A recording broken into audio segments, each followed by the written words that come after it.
What's up, guys? Welcome back to the channel. Today we're going to be talking about wiring systems and how to get rid of interference from your trolling motor on your fish finder. Alright, first things first, if you haven't already, please subscribe to my channel.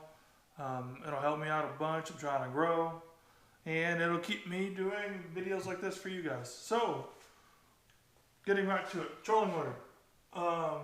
This is the wiring diagram for a trolling motor, and I have the charger in here as part of this because it does tie the two systems together.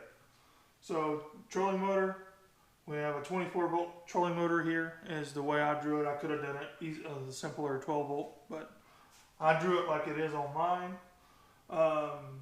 And then you have a charger going to each bank. So this is going to be, let's see.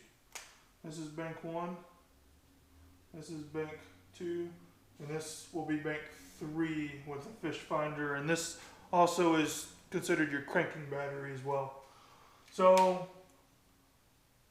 initially when I first started, I thought the interference in my fish finder was going through my charger because Humminbird supplied a ferrite block that you wire your charger to your 12 volt battery here on your cranking battery. So I installed that. But the interference still continued. Even though I installed the ferrite block, just like they recommended. I didn't really see any deterioration in the interference and couldn't understand why. So I decided to do something else. If the ferrite block was not working, well, when I go fishing, let's just disconnect the entire line. I did that one fishing trip and I still had interference. So how is it that I'm still able to have this interference? My trolling system's battery is completely disconnected from this battery. Like there's nothing here.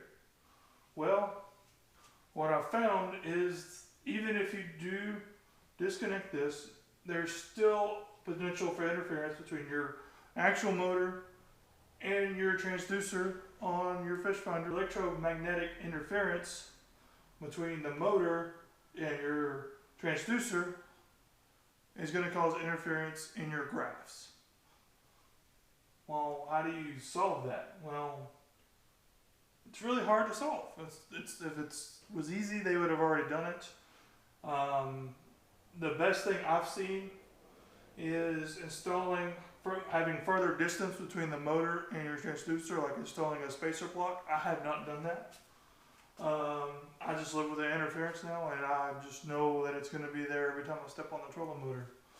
But I really tried to isolate the two systems, and I was really bumfuzzled when I did that, and I didn't get the results that I wanted. So the electromagnetic interference between my lovely drawing here, between the trolling motor and the transducer causes your graph to have those interference lines in them. So hopefully this has been helpful. You can install a spacer block in there and it will reduce the amount of interference that you have. I'm not sure if it's going to eliminate it. I did some experiments in a bucket in my house, which probably wasn't very safe, but I did some experiments strapping it to a 2x4, and I really didn't like how low the transducer was, especially it was below the fin that would be protecting it. Let's draw one here. This guy here. That's the world's worst fin, if you're wondering. But it was below the fin, and I really didn't want it to be hitting things. So I chose just to live with the interference and not knock my transducer off my trolling motor.